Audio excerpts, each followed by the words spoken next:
it's Kristan Hawkins. Welcome to this new episode of the Explicitly Pro-Life podcast. Thank you for joining me today. Today, I'm here in Georgia with the wonderful Congresswoman Kat Cammack. Hello, Congresswoman. Hello. She is the youngest member of the U.S. House of Representatives, Republican member of the U.S. House of Representatives. Yes, Republican. Because I think, is AOC younger? She's younger by a handful of months. Okay. Yes. And you're multiple years younger than me. I was looking, I was like, she can't be that much younger than me. But okay, then I felt really, really old. And then Lauren Boebert is a couple years older than you. I think I'm 33. I think she's 36. Okay, I'm 36. So I don't know how old Lauren is. I'm not doing too bad. Forgive I'm like, me, gosh, all right. So I'm so competitive. I was like, dang it. Okay. So, all right. Congresswoman Cammack, if you don't know about her story, we're going to get into her story here in a second. She serves the 3rd District of Florida, yes, which is the Gainesville area. So anyone at the University of Florida, she is your Congresswoman.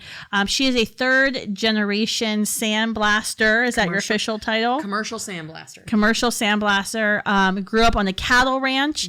Her family actually lost their cattle ranch in Colorado due to some President Obama regulations in 2011. Yep. Is that right?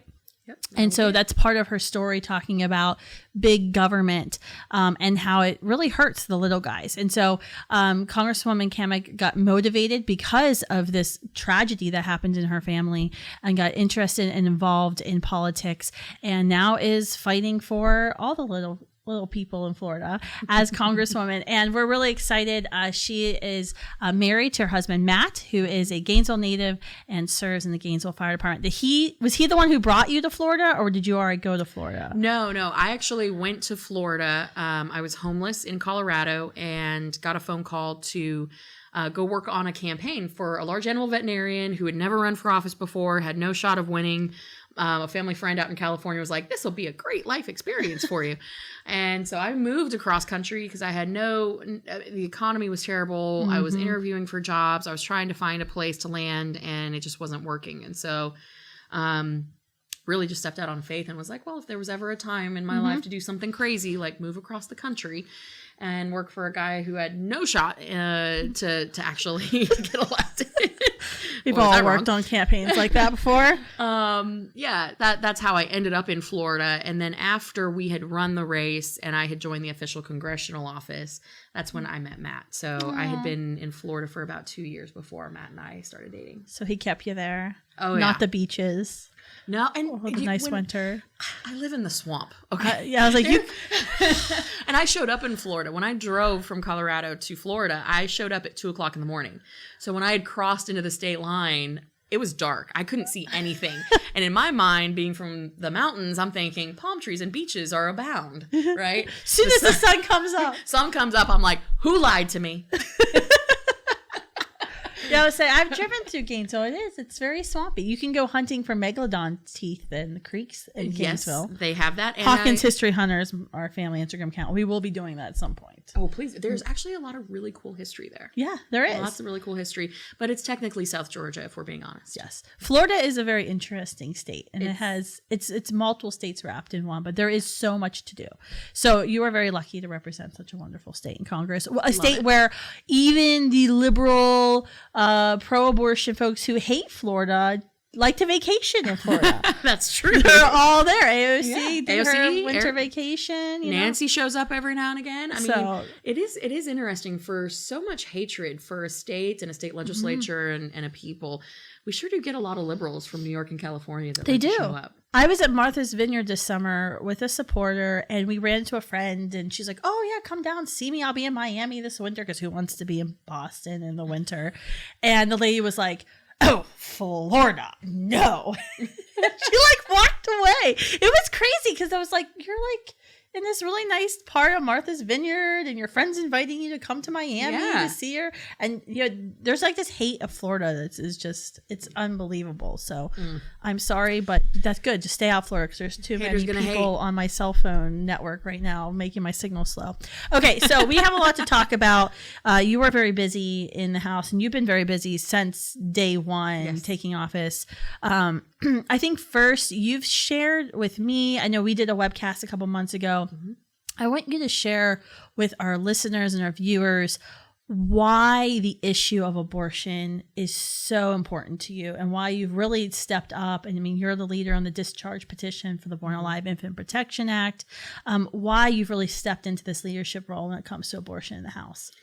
Well, obviously, I think everyone has different reasons for why they engage on an issue. For me, it's multifactorial. And one, personally, and this was never something that I even really shared on the campaign trail. It was just something that I kept very close to me. And because it's, my family, my mom was supposed to abort me.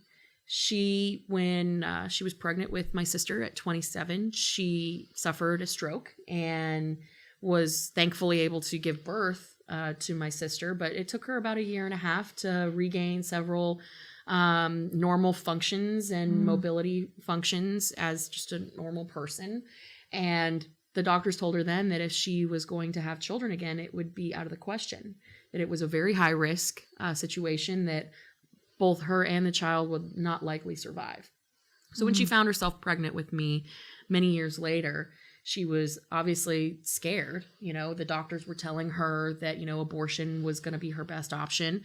And, she's alone. And that can be a very lonely and terrifying time for any woman. And, even my grandmother had said, "So you want to die?" That moment, I think, in my mom's life, and, obviously I was in the womb. I was there, but I wasn't there.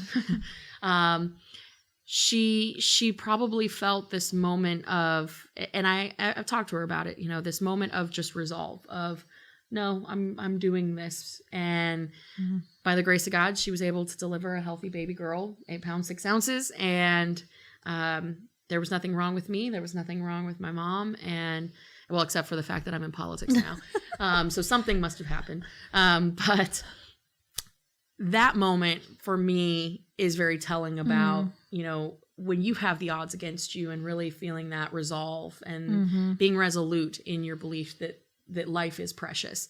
To me, that's important, to really stand up for all the moms out there that have been faced with this very difficult situation. And then there's also a part of me, I think, as a millennial, that we are ultra sensitive to hypocrisy. And I think often about government and how government is just the most hypocritical entity in the world. Why is it that NASA considers bacteria on Mars to be life, but we don't consider a fetus, a child in the womb, to be sucking life? His thumb? Yeah, with a heartbeat. And then, you look at the DOJ. If a woman who is pregnant is murdered, it's considered a double homicide. But it's not considered murder if it's the mother. The technicalities and the hypocrisy of government has really just irritated me in a way that I feel like until we get to the place where life is truly valued as we know it to be, life beginning at conception, that it must be protected, and that it is a constitutional right for that individual being to be protected, because every single American is guaranteed life, liberty, and the pursuit of happiness. I think that's why I feel so passionately about this issue. And never that individual is guaranteed the right to pursue happiness, and has guaranteed the right, for equal opportunity. And I think that's you said something earlier today in your remarks about, and I heard this a little bit. I want to kind of shift gears into, especially younger millennials and Gen Z members of the pro-life generation, which majority of our listeners are. There's like this push towards, I'm a pro-life, and then there's a label added after, and it's like Democrat, socialist, liberal, and it's so frustrating because of the hypocrisy of like, wait a minute, you can't say like you're all cool with socialism and then say, but you're pro-life. And it's like, but I'm pro-life and I want every person to have the right to be born. And then when they're here, I want them to have the right to blank, blank, blank, blank, whatever your issue is. So I kind of wanted to go into that about this, equal opportunity versus equal outcomes. Yes. Opportunity versus equity. it's something that I think it's very unique. But we did a whole mini series on it back in the summer with this podcast on abortion and socialism, and why you, as a young pro-lifer or a pro-lifer of any age, why you should be very concerned not only with about what's happening in Congress when it comes to the Born Alive Infant Protection Act being stalled, and the fact that Democrats won't move it, or the fact that they're trying to strip out the Hyde Amendment and force all Americans to pay for abortions just because. But beyond just those abortion policies, there's other policies that we as pro-lifers should really care about. Do you want to talk into that a little bit? No, I mean, I think you're 100%, and I say it all the time, and I have for years. We are a country, a nation, a people that believe in equal opportunity, not equal outcome. And you asked, why should people be concerned about socialism? Well, socialism is all about equal outcome. And that outcome is garbage for everybody. Everyone may be equal in that way, but everybody is suffering. But it hasn't been tried right. Yeah, okay. But if those are examples. Venezuela is a bad example. Cuba is a bad example. Yes. I know facts are inconvenient, especially for those on the left. But the fact remains that socialism has never worked and it will never work. And it is about death and destruction and keeping people down. And I believe that in a free constitutional republic, we are designed to continue to lift people up and explore and innovate and be able to dream beyond our wildest dreams. I mean, is that why I've seen it before in Students for Life, where we'll have folks kind of join Students for Life groups who might be very liberal on a lot of other issues, and they're like, "But I'm pro-life," and I'm like, "Okay, great, join us, march with us, so hold your pro-life whatever sign you want to hold," and then like 5 years later, they're like running for Congress or state house as a Republican, and I'm like, "What happened to you?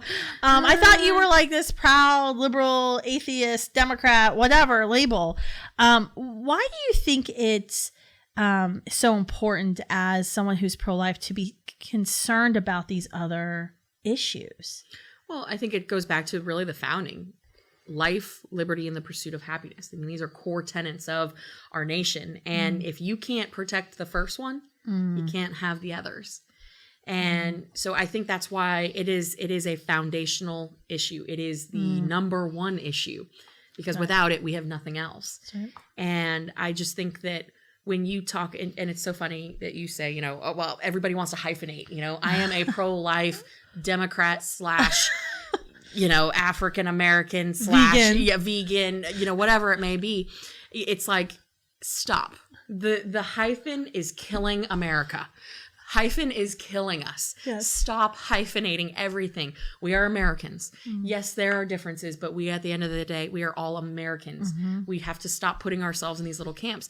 And when it comes to the pro-life movement, you can just say you're pro-life. Yeah. You don't have to continue to hyphenate and break out and prove that somehow you are unique for your belief in the pro-life cause while being something else simultaneously. And I think we see that. I mean, I remember when I was in college, I would call myself like a pro-life feminist. And it was kind of like the way to deflect the anger of my classmates of like, I'm pro-life, but don't worry, I'm a feminist too.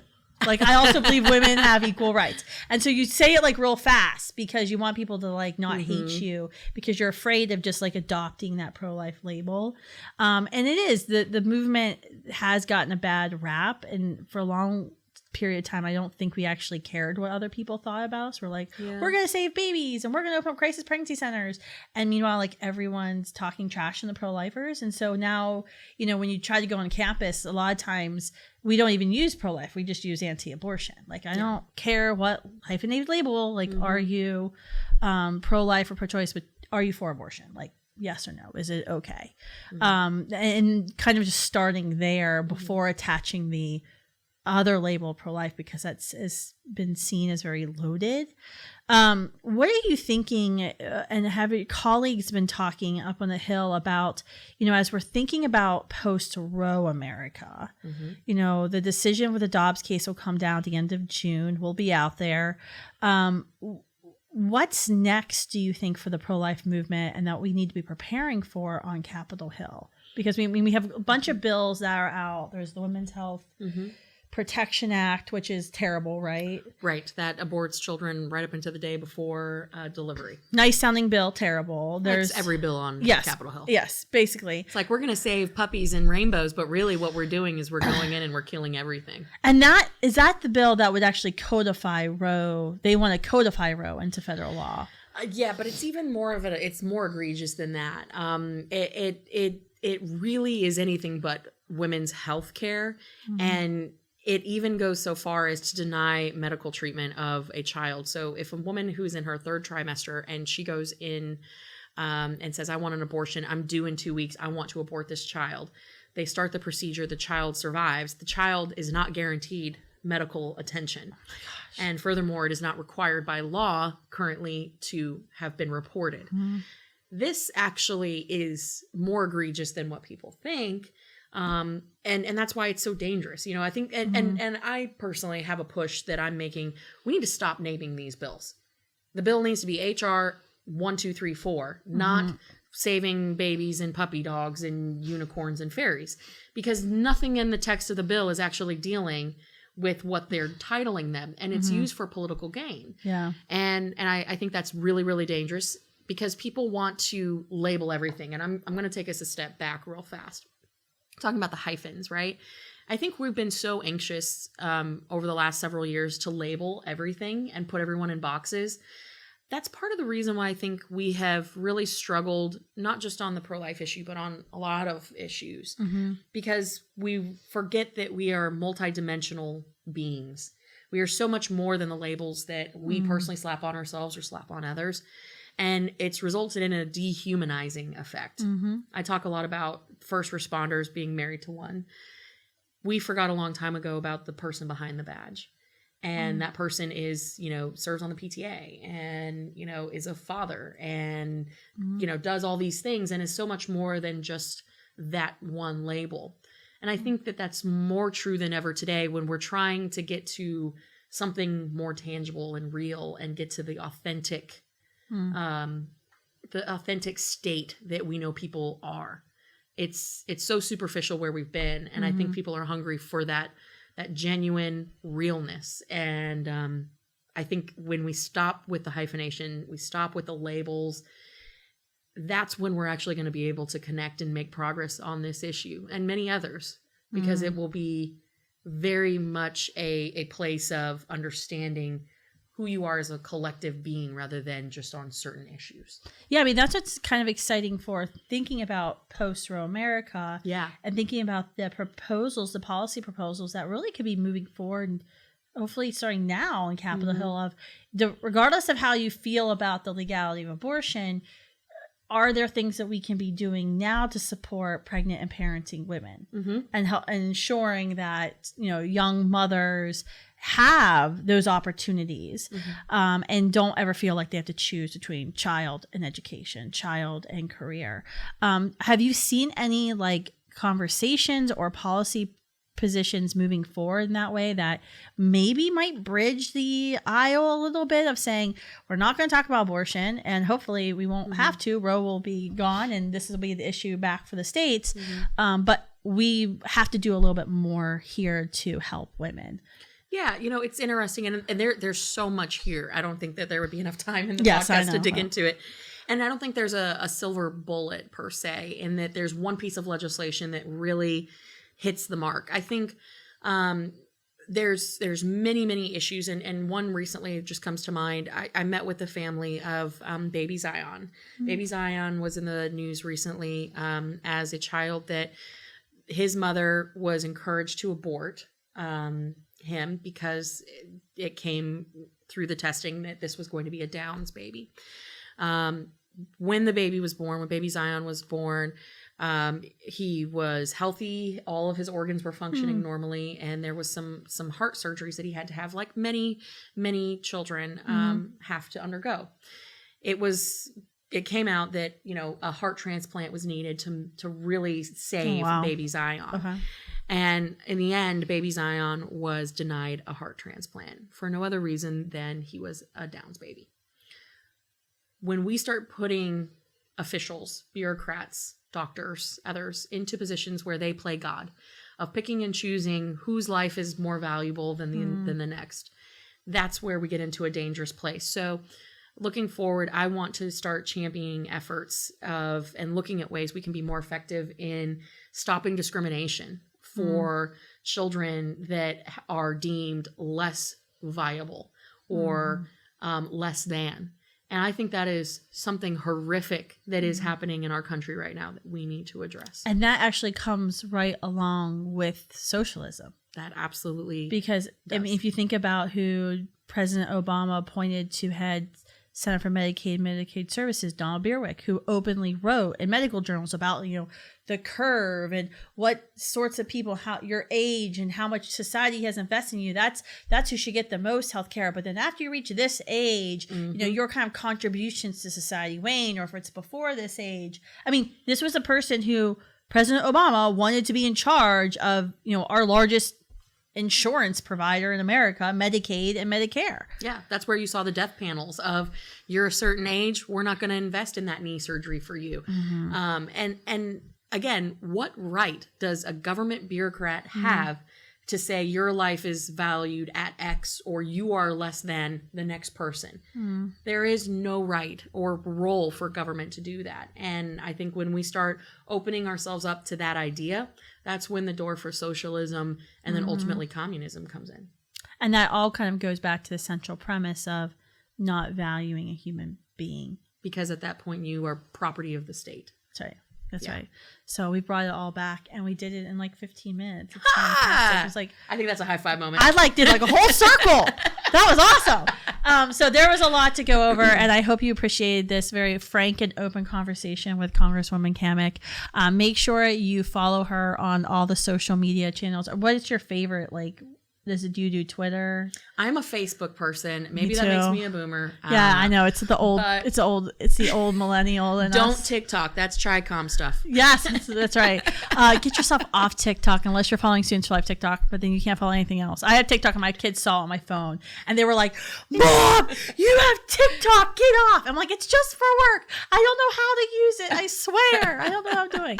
But thank you so much for all that you're doing at Capitol Hill. We're going to continue to follow your career standing up for the most vulnerable among us and standing up against socialism and everything that the leftist pro-aborts are doing. So awesome. Thank you for all your work. Thank you guys. And thank you guys.